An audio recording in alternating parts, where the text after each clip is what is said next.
Jubilee Nation, the movie. Written by Henry Myers. Over black. Words slowly scroll upward from a black screen, one line at a time, to the tune of music from the Civil War era. The Great War of Succession was over. The South had lost. The Confederates had vowed to fight to the last man, but they could hold out no longer. They had to bear the unbearable. Freed Negroes in the South.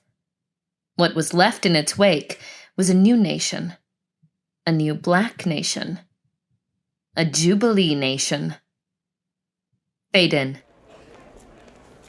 Exterior, airport tarmac. Day. Early 1960s. A billboard ad selling 62 Ford automobiles in background at a distance. Everyone dressed in early 60s attire.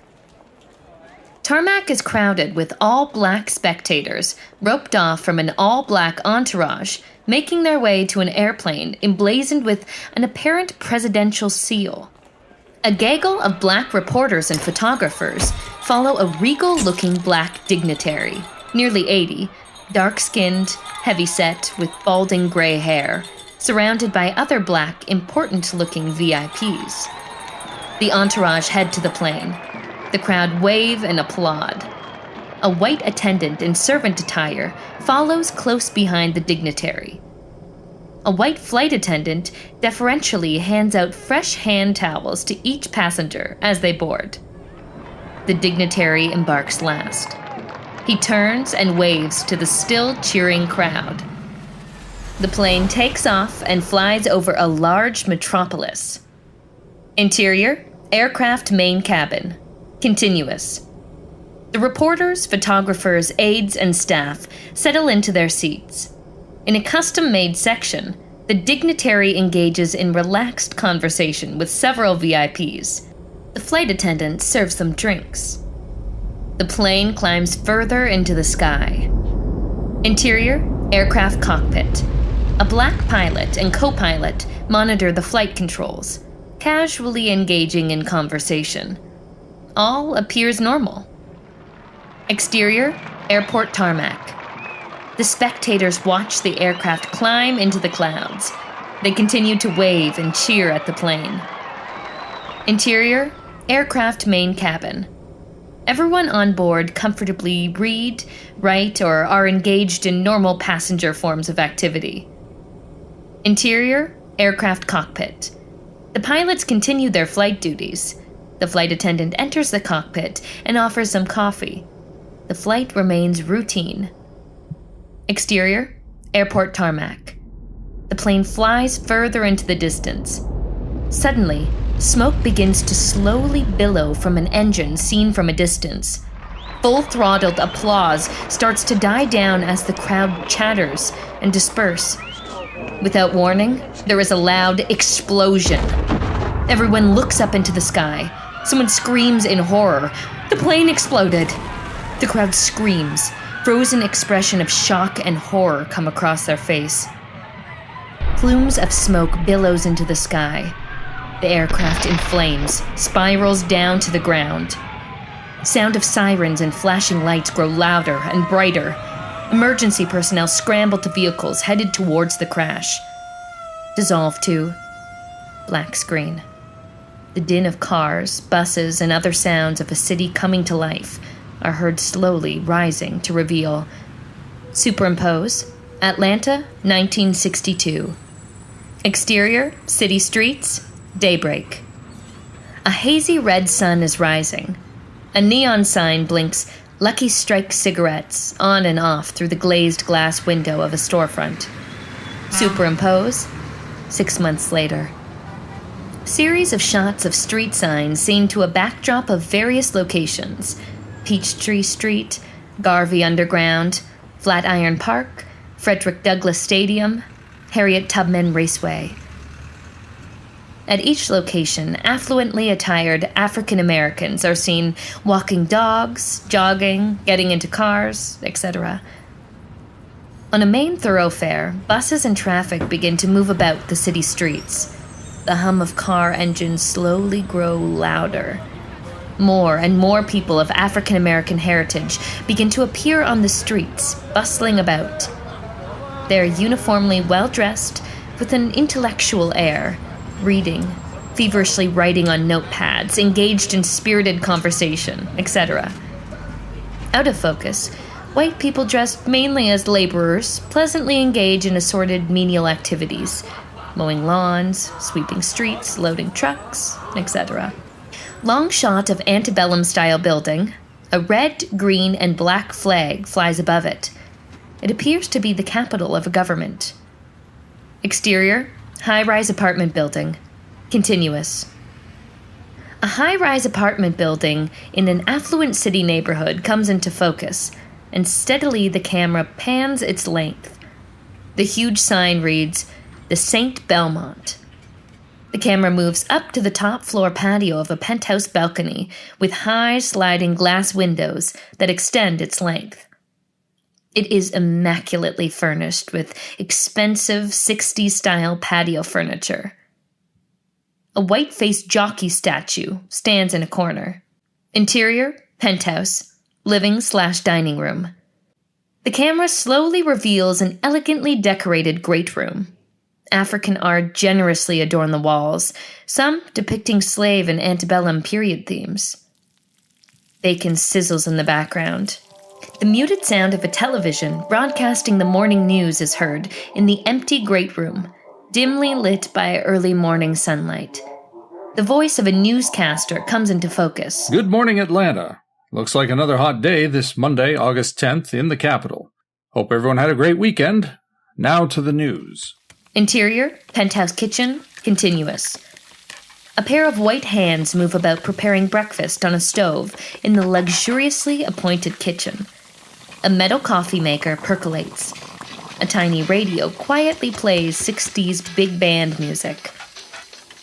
Muted voice from a television is heard in the background. A news broadcast comes to scene. Television newscast. To other news, preparations continue around the city and nation for the 100th anniversary celebrations of the founding of our beloved UAASA, the United African American States of America. Sarah Simmons has a special report. Filmed footage. Footage of historical founding of the nation and backstory. Ends with footage of the upcoming presidential election and tragic death of the previous president. Yes, our mourning is still great for our beloved President Garvey. Senator Thurgood Powell III is expected to defeat Senator Ulysses Bedford Kane in a landslide in November. Thank you, Sarah. And now to Tecumseh Early with the weather. Back to scene. Interior, penthouse bedroom. Luxurious, elegantly laid out, and oddly oversized. There is a series of shots of its accoutrements. Handcrafted curtains drape the expansive windows. A mahogany Italian dresser. A large framed black and white photograph of an attractive black woman modeling above it. A tiled shower of fine granite and bronze fixtures. An expensive Rolex watch sits on a nightstand. A paisley silk robe, monogrammed with the initials SJS, is draped over an outsized, stuffed chaise sofa near the bed. A radio alarm clock goes off, playing early 60s jazz. Lying alone, sprawled across a king-size bed, is Symington J. Smith, 37, handsome. African-American of Caribbean descent, his looks reminiscent of a young Harry Belafonte. A wall is covered with accolades bearing his name. A journalism degree from Timbuktu University, a graduation picture with his richly attired parents. A photograph of him in combat fatigues in a Southeast Asia jungle with notebook in hand, posing with a similarly dressed photographer, a framed award for writing from New Negro Digest magazine. He sits up in the bed and stretches. He walks over to the curtains. We see the silhouette of his naked, athletic body open them to let sunlight in. Exterior, a park. Continuous, day, dawn. Dressed in jogging clothes, Symington runs through a park. He jogs past an idyllic series of visuals of the city that surround him. Trees, water fountains, park buildings, tennis courts, etc. He passes an imposing bronze statue of a stately black man with a plaque inscribed Ambrose Pickett Smith, 1838 to 1879. Interior, Symington's bedroom. Throwing off his jogging clothes, he sits on his bed and taps a cigarette out of a pack of Lucky Strike, putting it in a cigarette holder. Sweating, he pops a couple of Benzedrine in his mouth, washing them down with leftover wine in a glass. He walks naked into the bathroom. He pees. He turns on the shower and walks in, closing the glass shower door behind him. Interior, Symington in the shower. Symington soaps and washes himself. The camera pans his body from torso to foot and back again. A blissful look on his face suddenly turns into an unrecognizable glare. The water streaming down drowns out any sound. He turns his back to the glass shower door. His hands begin to move back and forth. The sound of water starts to mix slowly with the increasingly intense sound of moaning. Water bombards his face, cascading down his cheeks, his eyes closed. His breathing grows louder, faster, and heavier. Suddenly, his body shudders. His sweaty and intense expression becomes calm. His eyes slowly open as he takes a deep breath. Out of the shower, he gazes into the bathroom mirror, inspecting himself. He meticulously combs his naturally wavy black hair. Back in his bedroom, he dresses. Donning the Rolex, an inscription is seen. From Father, on your 18th birthday, Jackson Edgeford Smith. Symington takes one last look in the mirror. His clothes are snazzy and urban. He wears a stylish Kent-designed red, black, and green cardigan sweater over a black turtleneck, gray straight-leg sharkskin trousers, and black alligator shoes. He exudes avant-garde 60s personified. He walks with an almost unnoticeable limp down a hallway to the living room and takes a seat at a huge contemporary dining room table. Interior, Symington's living dining room. Resting under the table is his pet English terrier, Jack. He sips a glass of orange juice and affectionately rubs Jack's head. Farnsworth, my black coffee, please. The hands seen earlier suddenly pick up the pace. They pour a cup of coffee and grab a newspaper. The figure of the man is seen from neck down, dressed in servant attire. He scurries over and lays out the paper and coffee. Thank you, Farnsworth. The man's face is revealed. Jameson Farnsworth Booth. Early 40s, white, manservant to Symington. Somewhat short and stocky. Wears a shadow, scruffy beard. He is slightly sloppy in his dress, not out of indifference, but a subtle undertone of unassuming defiance. He walks to the curtains and draws them open to let in the early morning sunlight. Good morning, sir. Will there be anything else? I just picked up fresh grapefruit from the market. No, that will be all, Farnsworth. Gotta rush off. Big day at the office. Here, Jack. He tosses several slices of bacon from his plate to Jack, catching it in his mouth, wagging his tail with great pleasure. Symington opens a briefcase and pulls out a document. As he continues to attend to Symington, Farnsworth curiously observes his delighted face. I hope I'm not being out of place here, sir, but there's something about you this morning bringing you great joy. Symington waves the document Farnsworth's direction. What I'm holding here, Farnsworth, is my future. Exuberant pride. Your future, sir? It's my best writing since my war correspondent days. It's the final draft of my article for the Jubilee. I'm never one to pry, sir, but you surely had me scratching my head on that one. You've been locking yourself in that darn office for weeks. You had me getting mighty worried about you lately. Symington gathers his papers, gingerly packing them into his briefcase. I've been waiting a long time for this, Farnsworth. My crown jewel. My heart and soul is in this one. Finally, I'm going to get the recognition I deserve at emancipation. I declare, Mr. Smith, you always pushing yourself so hard at that old high and mighty magazine. He clears the table, looking around at his surroundings, shaking his head in awe. It just don't make sense to me. You got everything a man could want and then some. A lot of people would give their right arm to be sitting where you at. Symington gathers his remaining belongings as he prepares to leave. That's the problem. I've got everything I could possibly want, but there's one thing that's eluded me all my life. Respect. Farnsworth continues to clear the table and other tasks to straighten the room. Now I'm real confused, sir. How can that be? Respect? Not every day somebody descended from the founding fathers of a nation. Ain't no place in this whole country you can go without seeing the name Smith. Smith here, Smith there. On schools, buildings, airports. Everywhere, that stuff means nothing to me. Living my life off my name? Family trust fund? I want to be known for me, not my family. I see it really anguishes you, sir. I know it's not my place, but why don't you just quit that old magazine? You ain't got nothing to prove to nobody. They got you running in circles like a dog chasing his tail. It just ain't right. Somewhat dejected, Symington continues to slowly finish filling his briefcase. I'm not a fool, Farnsworth. I know they only use me for my name. And when I'm of no use, they'll find a way to get rid of me, just like the others. They always do. But it's not about them, it's about me. I have to make it work this time, whatever it takes. He gathers his last belongings and heads to the door. He pauses at a mirror in the hallway for a last look at himself. Pleased, he smiles radiantly. I feel like $1 million this morning, Farnsworth. I want to celebrate tonight. I think Veronica and I will have dinner on the terrace. Pick up a bottle of that wine I love, Barlo Giovanni Pipione 51. Barlo Pipione. Ah, yes, that's it. Get us a bottle, would you? Matter of fact, make it 2. She'll love it. Farnsworth helps Symington on with his jacket and brushes off his shoulders. Best of luck today, sir. Thank you, Farnsworth. Interior, Symington's 58 Aston Martin. Day, traveling.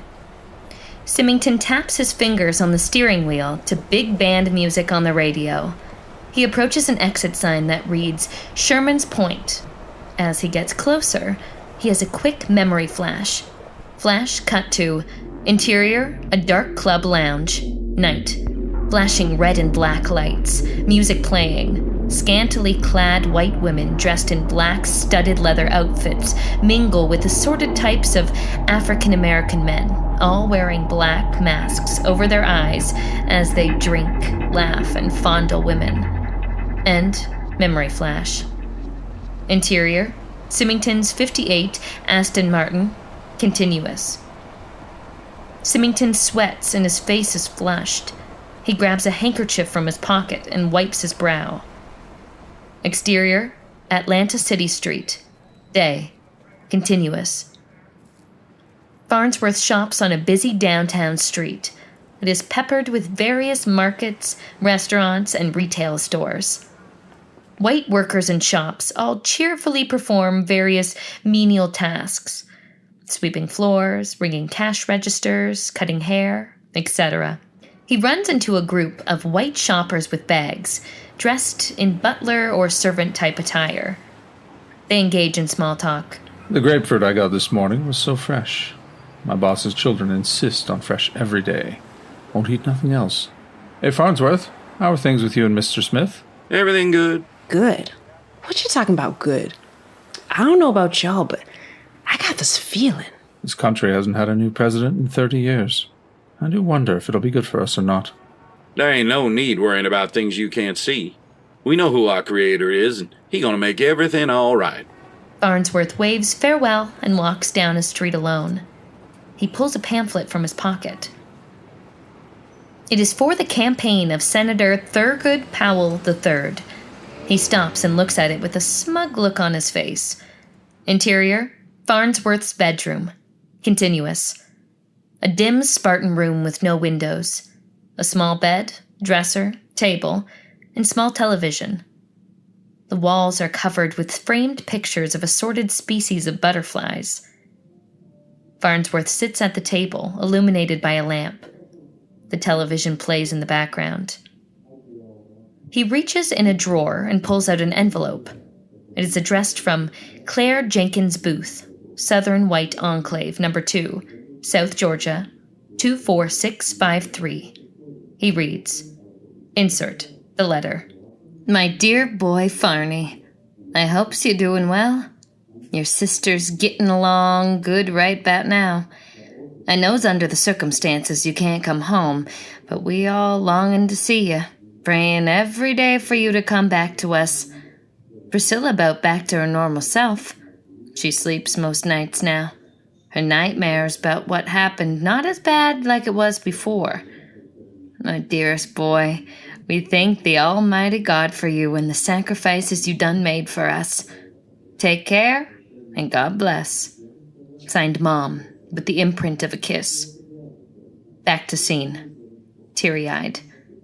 He opens up a desk drawer and retrieves a checkbook. He writes, Claire Booth, $1,000. He seals the check in an envelope and puts a stamp on it. He props his feet on the desk and lights a cigarette and stares at the ceiling. Exterior, city streets, day. Symington pulls up to a high-rise building on a busy downtown street.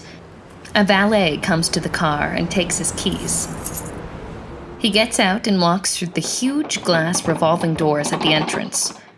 Interior, office building lobby, day. A busy, cavernous, modern 1960s lobby filled with African-American workers, mainly in professional attire. Symington enters an elevator and pushes the button to the 11th floor. He exits the elevator and walks to a door emblazoned Emancipation Magazine, Douglas C. Bennington, editor. Two attractive young women walk past as he prepares to enter. He straightens himself, smiles, and gentlemanly slightly bows to them. What sights to behold. I never get enough of things of beauty. Interior, Emancipation Magazine offices. Framed posters of past magazine covers cover the walls. A continuous hum of pecking typewriters and din of random conversations are heard in spurts and starts. Symington moves through the reception area past Jenny, a cheerful young receptionist. There's a small staff of writers and other personnel mill around desks, drinking coffee, filling papers, etc. All are of African-American descent. Good morning, Mr. Smith. Good morning, Jenny. Big meeting with Bennington today. Feeling good, like I hit the trifecta at the track. He passionately pats his briefcase holding his proposal, treating it like it's gold. Looks like it's going to be your day, Mr. Smith. Good luck. Smiling, he gently gives her a friendly pinch on her cheek. You're a doll, Jenny. Thanks. He passes the office of Grant Rivers, 30s, African-American. Unabashedly ambitious and gay, dressed flamboyantly, and wearing fashionable, round-framed spectacles. Good morning, Symington. How's it hanging? Symington has an irked look on his face. It's hanging just fine, Grant. Jesus, you'll never know. Symington walks into his office and sits at his desk. He opens his briefcase and goes over his proposal. A tap on the door. It's open. Come in. The door slowly opens, and Wells P. Noble, late 60s, gray-haired, distinguished, enters. He has the look of a man whose time has come and gone. Well-dressed. He smokes a pipe. Am I disturbing you? Symington, paying slight attention, continues to read his proposal. Hi, Wells. Nah, I'm fine. Come on in. He waves him in. He takes a seat. Me and the boys are going for cocktails later. Care to join us? Symington listens, but continues to shuffle his papers around. Sounds great, but not tonight. I have plans for dinner with Veronica. What's the occasion? Despondent, Wells gets up and walks slowly to a window and stares blankly through the blinds. He takes a puff of his pipe. I guess you haven't heard. Emancipation's letting me go. Letting you go? That's not possible. Is it? He said it's a new day in the nation and times are changing. I guess I don't fit in with the times. He turns and looks out the door and peers at a giddy Grant sitting at a desk nearby on the phone. That's what they want today. Guys like him. Wells points at Grant and indignantly throws his head back. You know, Symington, I gave this magazine everything I had. I didn't even see it coming. You can't let this happen to you, Wells. This magazine is what it is today because of you. Look, I'm meeting with Bennington this morning. Give me a chance to change his mind. Wells stands in front of Symington and grasps him by his shoulders. Forget it, kid. When your time is up, it's up. He wearily looks down at the papers on Symington's desk. He taps them with his fingers. A little advice, Symington. Look out for yourself. This can be a cold, heartless business. Nobody cares, no matter what you do.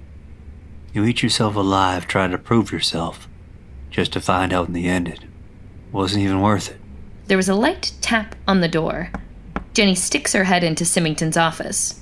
Mr. Bennington is ready to see you, Mr. Smith. Wells stares out a window numbly into space. Symington walks up behind him. Wells? Wells, you okay?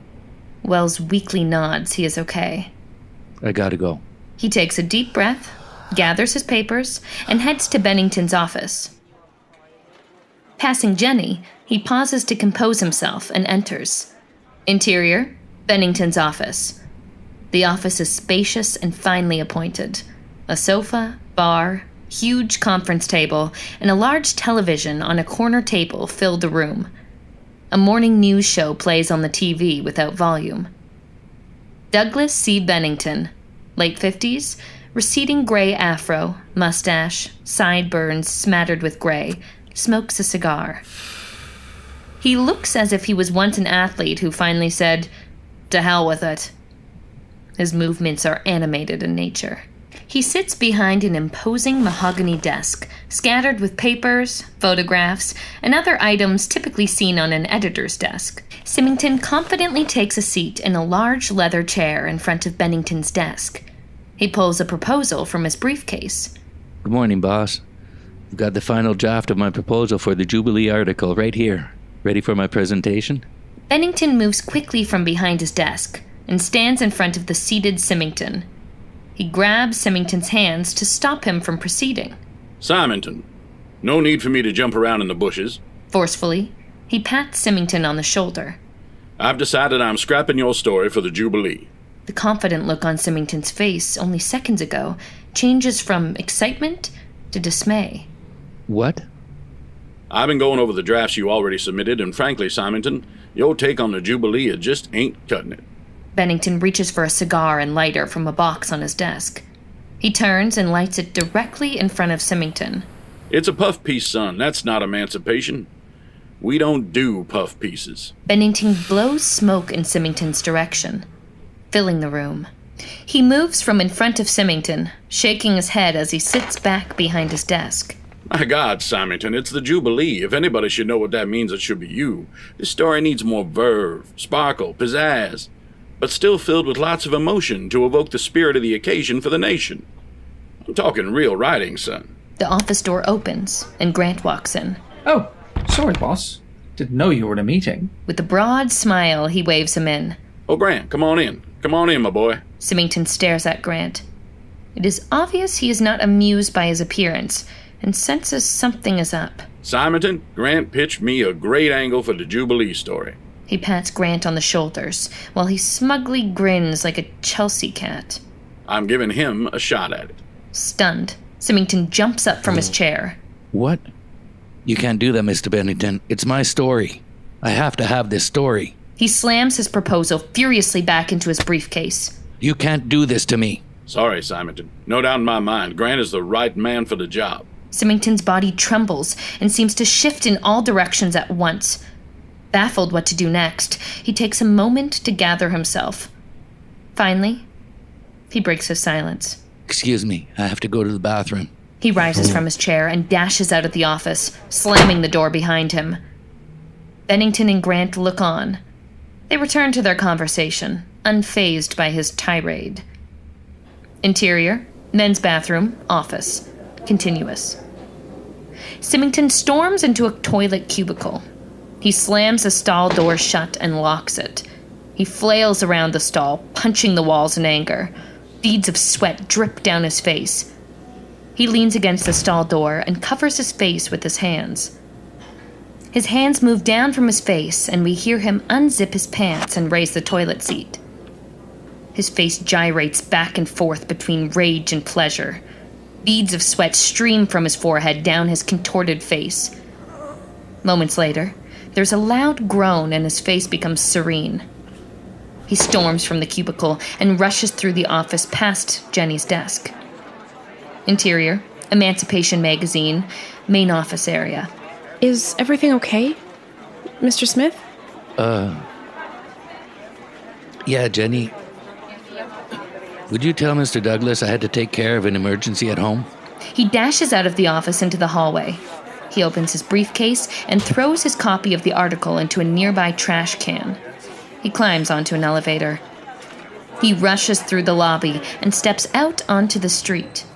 Moments later, a valet brings his car. He gets in. Interior, Symington's 58 Aston Martin. Continuous. He sits in his car for a moment, not moving. He bows his head over the steering wheel. Cars honk their horns for him to move. He gathers himself, puts the car in gear, and drives off. Exterior, city streets, continuous. Symington races down streets onto a highway. He passes an exit sign that reads, Sherman's Point. Interior, Symington's car. He glances back at the sign in his rear-view mirror as he whizzes by. He sweats profusely, deep in contemplation. He sees a truck stop plaza exit sign ahead and turns off onto it. Exterior, truck plaza. He parks in the plaza and shuts the car off. Interior, Symington's car. He sits a moment and stares into space. He starts the car and gets back onto the highway in the direction of Sherman's Point exit. He sees it and takes it. Dissolve to. Interior, Symington's penthouse living room. Day. Dusk. A glint of sunlight still illuminates the nearly dark room. Faint sound of jazz music plays in the background. Wide shot of the room comes into focus on a fully dressed, motionless figure laying face down on the large plush sofa. A key rattles in the door. The door opens, and the white hand of a man searches for a light switch on a wall by the door and cuts it on. It illuminates a figure of the man lying on the sofa. He quickly rushes to his aid. My lord, Mr. Smith. He helps Symington into a sitting position. Are you all right, sir? Symington is still dressed from work, but his clothes are in disarray. Still groggy, his impaired speech is barely intelligible. I didn't make it home, Farnsworth. I can see, sir. Let me help you up. Farnsworth looks at the clock on the living room wall. It's 6 p.m. We gotta get you cleaned up. Miss Veronica gonna be here at 8. He helps Symington off the sofa. Thank you, Farnsworth. If I didn't have you to take care of me, I don't know what I'd do. I know, sir, I know. Farnsworth, I did give you what I promised the other day, didn't I? Oh, yes, you did indeed, sir, and it was very generous of you. Nowhere near what you deserve, Farnsworth. Nowhere near. That's kind of you to say, sir. Let's get you out of these clothes and ready for the evening. He pulls Symington up and heads to the bedroom. Interior, Symington's bedroom shower. Farnsworth undresses him and helps him into the shower. He turns the water on, snapping Symington out of his groggy state. Damn it, Farnsworth. What the hell are you doing to me? That water's fucking freezing. Don't worry, sir. You'll be okay. He leaves him in the shower and returns to the kitchen. Symington calms down. He closes his eyes and lets the water run down his face onto his body. Interior, penthouse kitchen, living room. Farnsworth finishes preparing dinner. The living area is set with soft jazz music and subtle lighting. The terrace can be seen through the sliding glass doors with a view of the city at night. A dinner table is set with fine china, wine glasses, and candles. Symington emerges from a hallway dressed in a monogrammed paisley robe. Still somewhat groggy, he stands near Farnsworth. I want to thank you for earlier. That's what I'm here for, sir. Better finish getting dressed. Miss Veronica will be here soon. Dissolve to. Exterior, Symington's penthouse terrace, night. Later. Symington is alone on the terrace, looking out at the city. The mood is quiet and serene. On the candlelit table sits half-empty wine glasses, some roses, and plates with remnants of food from dinner. Jazz music plays in the background. A pair of woman's arms wrap around his waist. The woman is Veronica Dupriest, early 30s, tall, beautiful, light complexion. She is the fashion model seen in the photograph in Symington's bedroom. Hey, baby. Dinner was fantastic. I'm glad. I wanted so much for you to enjoy it. He continues to look out over the city with a far-off, distant look on his face. What's wrong, baby? Still bothered by what happened today? I was so close this time. I don't know, baby. Maybe I should just quit writing. Maybe I don't have what it takes anymore. Don't say that, Symington. To me, you're the best. I've never met anyone more talented than you. Why do you always doubt yourself? You're right. As long as I have you, it doesn't matter anyway. You're my goddess, Veronica. I don't ever want to lose you. Promise, you'll never leave me. You know my feelings for you. But I just don't know. She continues to dress, picking up her pace. It's been a year we've been together, but I still feel like, well, I still don't know you, Symington. I know. I know it sounds crazy, but all my life, I've dreamed of this perfect man. I know he doesn't exist, but I'm always trying to find him. I want him to be you, Symington, but I just don't know. Why do you say that, baby? What is it holding you back from me? Tell me, I'll fix it. Look, let's have fun tonight. We don't need to spoil this great meal, this great wine. I love you, Symington. Come on, let's get nice and cozy. She takes him by the hand and leads him to the bedroom. We see the candle on the dinner table burn out and hear soft jazz music. Dissolve 2. Interior, Symington's penthouse bedroom, later. Symington and Veronica lay in bed. They have just finished making love. Jazz music still plays in the background. He smokes a cigarette while she lays staring at the ceiling. She gets out of bed and starts to dress. What are you doing? She continues to dress. I have to go. I have a shoot early in the morning. Symington sits up in the bed, stunned she is leaving. He gently holds her arm for her to stop. Don't go. Can't you leave early in the morning? Don't go yet. She looks at him up and down with a look of unfulfillment. No, I think I better go. What's wrong? I don't understand you. The only way you fuck me like a man is when you want me to hold you down or spank you or other sick stuff like that. I don't know what the hell is wrong with you, Symington. Is that it? You leaving me because of those little things? That's not what I want, Symington. I want normal kind of relationship. This thing with you in the bedroom, it's not normal. She preens and waves her hand over her body. Look at me. I can have any man I want. I don't need this. I know, but I need you. If I lost you, I don't know what I would do. She rummages through her purse, searching for her car keys. A slip of paper falls out. On it is the name Jedediah and a phone number. Symington picks it up. Jedediah? Jedediah Jackson? The model? Yeah, we had lunch. There's a shoot in Milan this fall and we're talking about working together. Symington has a solemn look on his face. That damn weasel. So that's it? You got a thing for Jedediah? That's our problem? How dare you? You see a number and right away I'm fucking somebody? You know what? I should be, but I love you. But you gotta get it together, Symington, or you will lose me. What do I have to do to keep you, Veronica? Just tell me, I'll do anything. Figure it out. What the hell is wrong with you, Symington? I think we need some time apart. I told you what I want. Fix it. She finishes gathering her belongings and takes one last look at him. She shakes her head and leaves the room. We hear the door slam shut. Symington lies in bed. He lights a cigarette and sips wine from a glass on a bedside table. He looks at his watch. He stares out into space. He looks at his watch again. Restless, He suddenly jumps up and starts to get dressed. Interior, living dining room. Fully dressed, he enters the living room. He grabs his car keys from a table and walks out of the door. Interior, Farnsworth's bedroom. Continuous. The noise awakens Farnsworth. He looks at a clock on a table. It is 2 a.m. He shakes his head, unconcerned, and goes back to sleep. Exterior, highway. Night. Traveling. Lights flicker from cars traveling on the dark highway. Sounds of vehicles whizzing by are heard.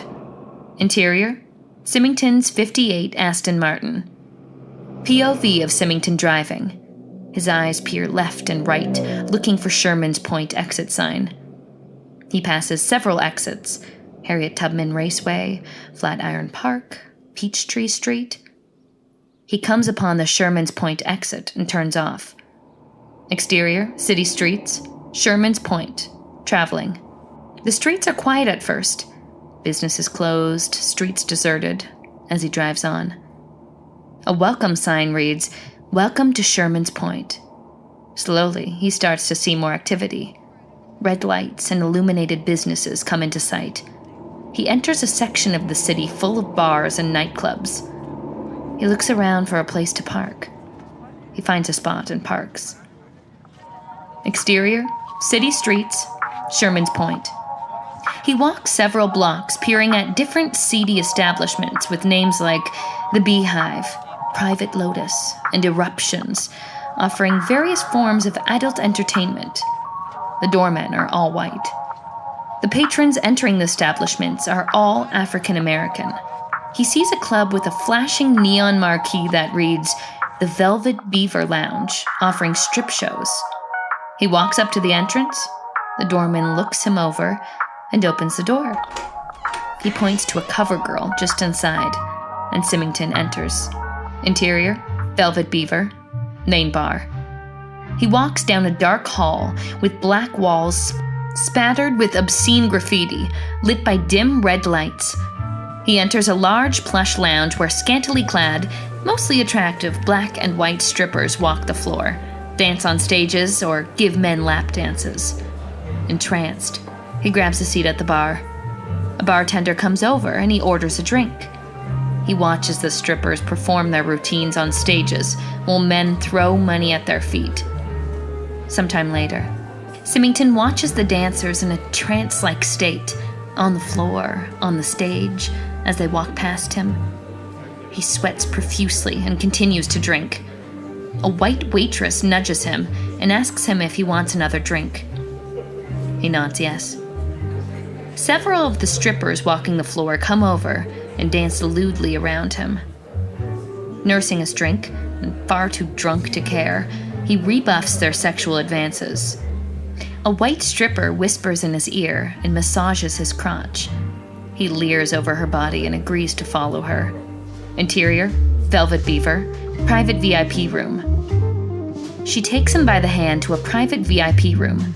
Symington hands her money. She starts to dance for him. Initially excited, he suddenly becomes distressed. He bolts from the room back to the bar. Interior, Velvet Beaver, main bar.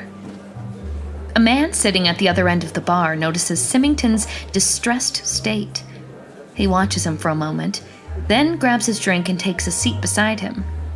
His name is Mishmash Jones, African American, early 40s, a flashy dressing slicker type, familiar with everyone in the club. You okay, buddy? You don't look so good. Not having fun? The stripper Symington was with passes by and shakes her head. Mishmash smiles at her. I've had Luscious a couple of times. Never came back looking like you. Huh? Who are you? The name's Mishmash. Mishmash Jones. I'm sort of an unofficial ambassador for this little fucker den. Who the fuck are you? He takes a closer look. Wait a minute. I be damned. I know you.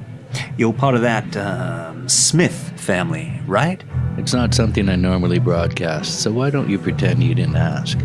I'm good with that. Looks like you in the wrong kind of place, though. What you doing here?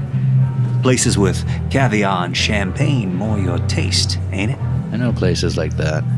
But then I know places like this. I need places like this. I need a certain kind of place for the various physical pursuits I enjoy. Symington surveys the action around him. He looks dissatisfied with his surroundings. This ain't it. I think it's time to go. Take it easy, pal. Be seeing you. Symington leaves money on the bar for the bartender. He gets up to leave. Mishmash gently grabs his arm.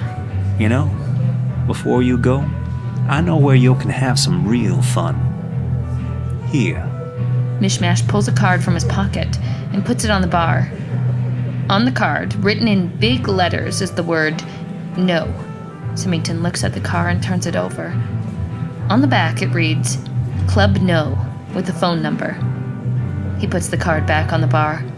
Mishmash picks up the car and stuffs it in Symington's pocket.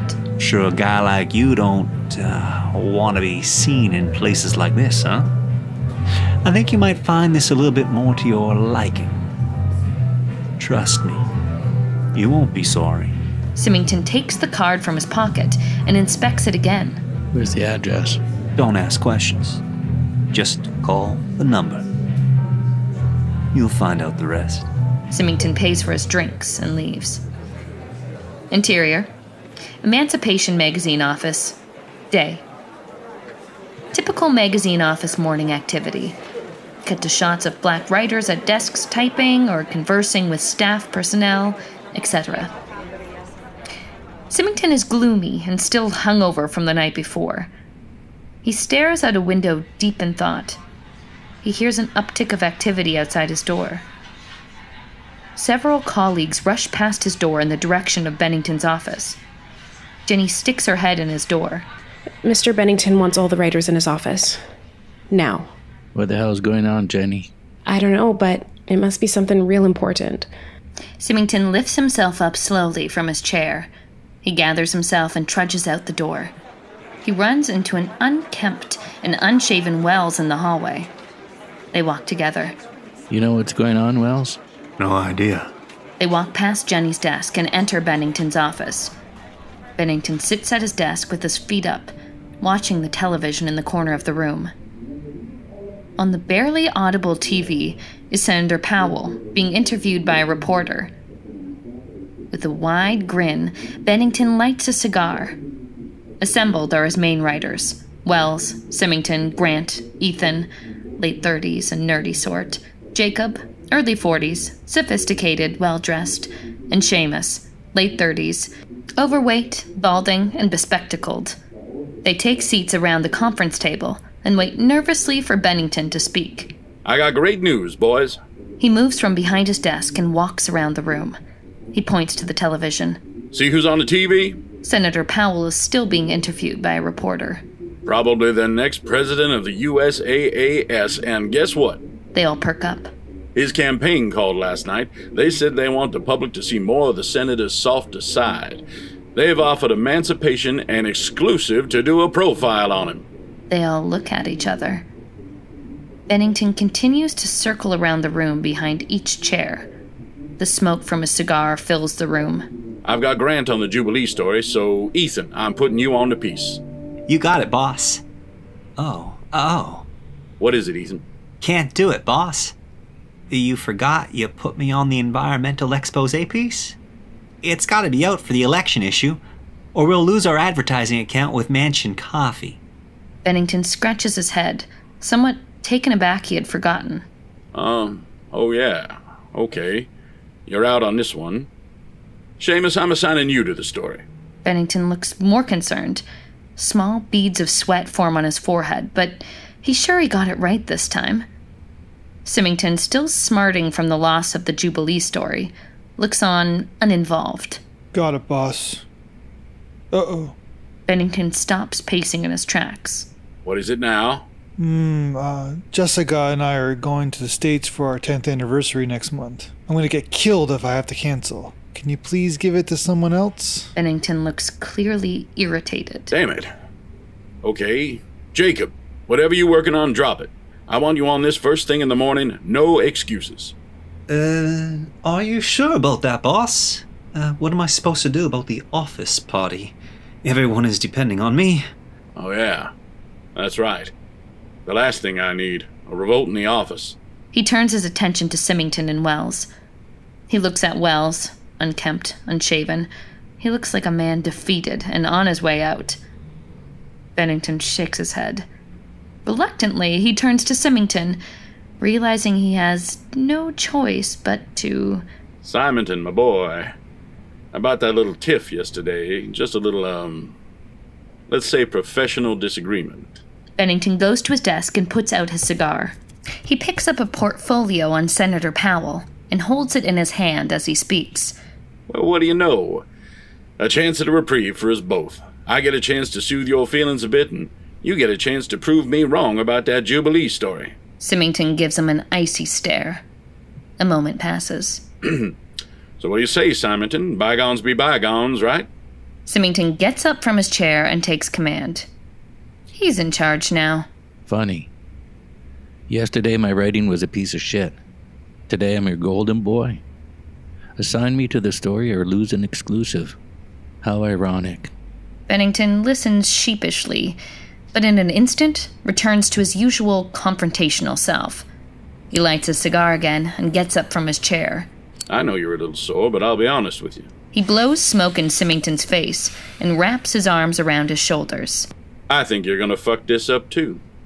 I know the owners want you here, but personally I don't give a shit, even if your name is Smith. He unwraps his arm from around Symington and sits back in his chair. You were a pretty good writer at one time at the Digest. What happened to you? I see what you're doing here at Emancipation. You think you're gonna make a name for yourself here by writing for the biggest magazine in the nation. Bennington puts out his cigar and picks up the portfolio. It would be a pleasure to see the shit-eating look on your face when you're finished, and I get to say, it's no good. Again. A moment passes. Symington leans in over Bennington's desk and looks him straight in the eyes. You know what? I'm going to take that challenge. Regardless of what you think of me, I know the Jubilee piece was the best work I've done here. But maybe I was wrong. You want a great story for the magazine? I'm going to give it to you. And when I do, you're going to regret giving my story to Grant to fuck it up. A smug grin slowly grows on Bennington's face. I like the spunk, kid. Much better than yesterday. Just remember, no special privileges here. Bennington, finally relieved to have someone on the story, hands the portfolio to Symington. Here's some background material to get you started. He's holding a fundraiser tomorrow night at the St. Charles Hotel. He's expecting us to be there. Symington takes the folder and surveys its contents. He tries to fight back his excitement, but breaks out in a slight smile. A good start. I look real good in a tuxedo. Okay, now all of you, get the hell out of my office and get back to work. Everyone files out of Bennington's office. Wells and Symington leave together and walk down the corridor. I'm sorry you didn't get a shot at this, Wells. The dejected look on Wells' face is palpable. Hey, don't worry about it. It's the game. Sometimes you're up, sometimes you're down. Sometimes you're out. Do a great job, kid. You never know when it's your last chance at bat. Wells and Symington look back at Bennington's office. He stands in the door, cigar in mouth, staring back at them, shaking his head. Interior, exterior, the St. Charles Hotel, night. Shot of a grand exterior of hotel, a majestic Georgian structure with a large outside portobello patio illuminated by spotlights of different colors. Parking valets enter and exit cars arriving and departing. Interior pan of the handsomely appointed lobby, populated by white doormen, bellhops, etc., and mostly African-American guests. Interior, the St. Charles Hotel ballroom. Black tie fundraiser. Room full of beautiful and affluent black guests, dressed in formal wear, sit around enormous round tables, while being served dinner by staff of white servants. There's a dais where several dignitaries sit, including Senator Powell. A speaker introduces the senator. And Senator, while the unfortunate circumstances that have brought us here remain fresh in our minds, we have faith in you and believe that most of the nation is behind you. Loud applause. Guests at each table rise and cheer his name. Powell. Powell!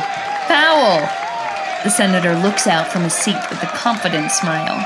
It is my honor and my privilege to introduce Senator and next President of our beloved United African American States of America, Thurgood J. Powell III. The senator heads to the dais slowly, milking the crowd to continue their applause. Thank you. Thank you. He takes a handkerchief from his pocket and wipes his brow and lips. The crowd continues to chant, "Powell! Powell! Powell!" Thank you. Thank you very much. They keep applauding, longer than necessary. The senator, all smiles, reluctantly gestures for them to sit. Please take your seats. Thank you. Thank you. The applause dies down and the crowd takes their seat. Powell begins his remarks. Interior, the St. Charles Hotel ballroom. Symington walks into the ballroom elegantly dressed in a black tuxedo. He casually strolls up to a bar while watching the senator speak. He takes a cigarette from a gold case he pulls from his jacket and lights it. A white bartender, 50s, dressed formally, comes over to attend him. May I help you, sir? Scotch and soda. Make it a double. Senator speaking. Symington watches his animated speech out of focus from the bar. Applause rises and falls from the crowd as he speaks. He vigorously flails his arm along with the sound of his muted voice. He wraps up his speech with a thunderous, Thank you. Thank you. Let's go win this thing in November. Thank you. The guests all stand and break into roaring, continuous applause. Thank you. Thank you. Thank you. The exuberant chorus of chants resumes.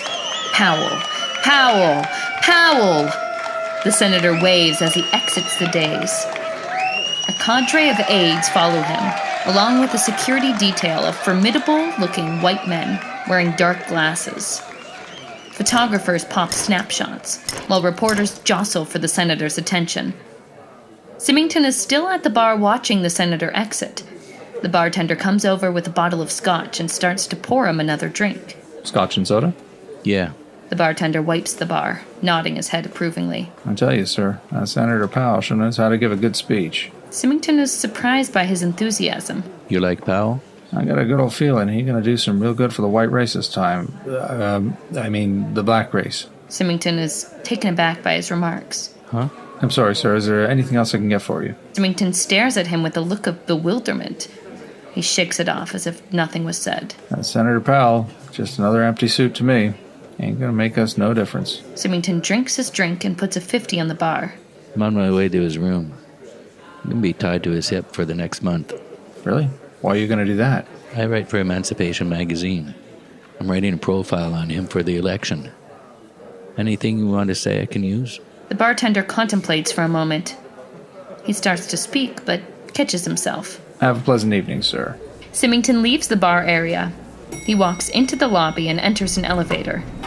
Interior, the St. Charles Hotel, luxury suite. Symington exits the elevator and heads down a long corridor, populated with reporters, photographers, etc. He walks to the door of Senator Powell's suite, where security checks his credentials and ushers him in. Senator Powell's suite is enormous and opulent. Powell's just completed speech plays low on a television, as a number of delegates and power players wearing Powell for President buttons watch along intently. Powell, drink in hand, is seated comfortably on a long sofa with confidants in front of the television. He watches intensely with a wide grin. An aide escorts Symington to a chair across from the senator. Who do we have here? Hello, Senator.